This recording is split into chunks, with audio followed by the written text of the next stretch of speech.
नमस्कार, आप सभी का स्वागत है फिर से आपके अपना परिवार माधव एनसीईआरटी क्लासेस में। साथियों, आज की क्लास में कक्षा 10 का हिंदी का चैप्टर हम लोग पढ़ेंगे 9, जिसका नाम है अविन्यो। हम लोग समझेंगे कि अविन्यो क्या है, इसका लेखक कौन है और यह पाठ क्यों लिखा गया है और लेखक किस सिलसिले में ये अविन्यो के बारे में बताए थे। बहुत ज्यादा इंपॉर्टेंट क्वेश्चन है, इससे पूछा जाता है आपका एग्जाम में। लगभग 2 नंबर तो आज की क्लास में बिल्कुल फिक्स हो जाएगा। और हमारा जो भी क्लास पीछे अगर आप करते होंगे रेगुलर, तो आपको हम हर एक क्लास में बताते हैं 1-2 नंबर फिक्स हो जाता है आपका। और ये मैं गारंटी अभी भी ले रहा हूँ और तब भी मैं लूंगा। लास्ट एग्जाम जब आपका होगा जनवरी फरवरी में, तो उस समय भी मैं चैलेंज करके क्वेश्चन दूंगा। तो इसलिए आप लोग से रिक्वेस्ट है, चैनल को ज्वाइन कर लीजिए, सब्सक्राइब करके रख लीजिए, क्योंकि आगे आपको बहुत सारा इंपोर्टेंट चीज मिलने वाला है। तो पाठ है आपका 9, जिसका नाम है अविन्यो। सबसे पहले हम समझते हैं कि अविन्यो क्या है। अभी बहुत सारे बच्चे का सवाल आया था कि अविन्यो सर क्या होता है। तो अविन्यो एक जो है, ये एक शहर है। ये कहाँ का शहर है? तो फ्रांस का शहर है। ये ध्यान रखना आप लोग को। ये अविन्यो क्या है? एक शहर है, एक सिटी है। कहाँ का शहर है? ये फ्रांस का शहर है। जो बच्चे क्लास में लाइव यहाँ पे चल रहा है वीडियो डिस्कस करता है, उसको बगल वाले एक झापट कस के कान में मारोगे, हम खुश हो जाएंगे। वीडियो में डायरेक्ट इस बात को बता रहे हैं, ठीक है। अगर समझ नहीं आता क्लास छोड़कर जा सकते हैं आप, ठीक। पहले बता दिए, अविन्यो एक शहर है फ्रांस का, ठीक है। कहाँ का शहर है? फ्रांस में।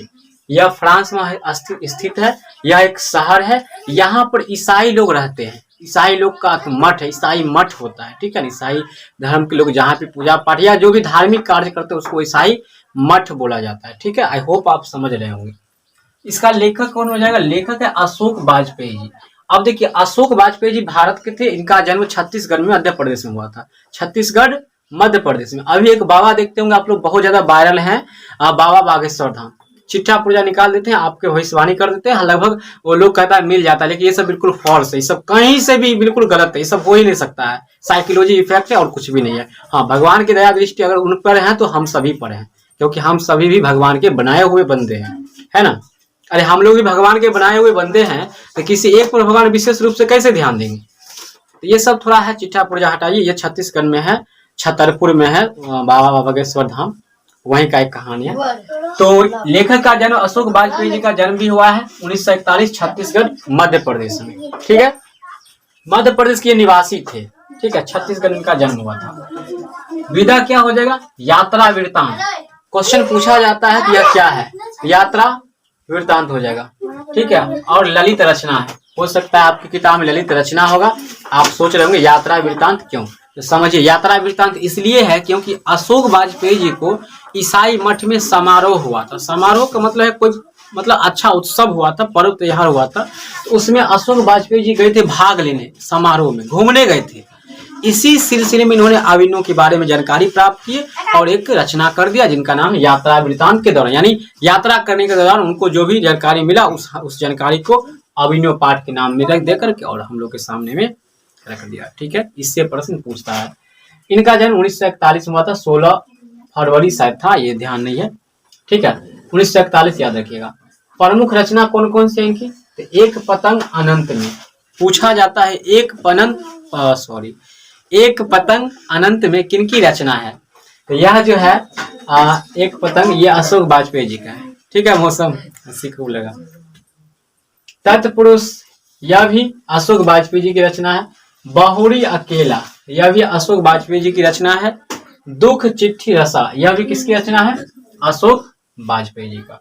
तो इसी प्रकार से अब यहाँ से आपका क्वेश्चन इंपोर्टेंट पूछा जाता है कि लौ शत्रुज क्या है? कहेगा लौ शत्रुज क्या है? तो आप कहेंगे ईसाई मठ है। लौ शत्रुज क्या है? ईसाई मठ है। अविन्यो क्या है? एक ईसाई मठ है। फ्रांस का एक शहर है जहाँ ईसाई मठ है। क्या है? ईसाई मठ है। पूछेगा लौ शत्रुज एवं अविन्यो क्या है? एक ईसाई मठ है। बहुत आसान बात है। पिकासो क्या था? पिकासो एक चित्रकारी थे, ठीक। इस पाठ में पिकासो का भी चर्चा हुआ है और एक चर्चा हुआ है विल्लानो। विल्लानो फ्रांस का एक छोटा सा गांव है, ठीक है। विल्लानो जो है ये फ्रांस का एक छोटा सा गांव है। आई होप अगर इस क्लास को आप पूरा कर लिए होंगे तो एक भी ऑब्जेक्टिव प्रश्न आपसे नहीं छूट पाएगा, ये मैं चैलेंज कर रहा हूँ। और जो भी प्रश्न बचने वाला है उससे हम आगे बताने वाले हैं। तो वीडियो में कंटिन्यू बने रहेगा। अगर अभी तक वीडियो से अगर एक भी प्रश्न आपको सीखने को मिला है तो प्लीज वीडियो को लाइक कीजिएगा और चैनल को भी सब्सक्राइब कर लीजिए, क्योंकि आगे इस तरह की क्लास आपको आने वाला है। संस्कृत क्लास थोड़ा यहाँ पे स्टॉपेड हो चुका है, कुछ दिन के लिए रुका हुआ है, वो भी क्लास लगभग रेगुलर हो जाएगा कुछ दिन में। जैसे ही हम थोड़ा अस्त व्यस्त से मतलब ऊपर आते हैं तो आपका क्लास स्टार्ट हो जाएगा। तो इसका एक बार आप लोग स्क्रीनशॉट ले लीजिए, क्योंकि बहुत ज़्यादा इंपॉर्टेंट चीज़ लिखा हुआ है। और आगे क्लास कंटिन्यू देखते हैं।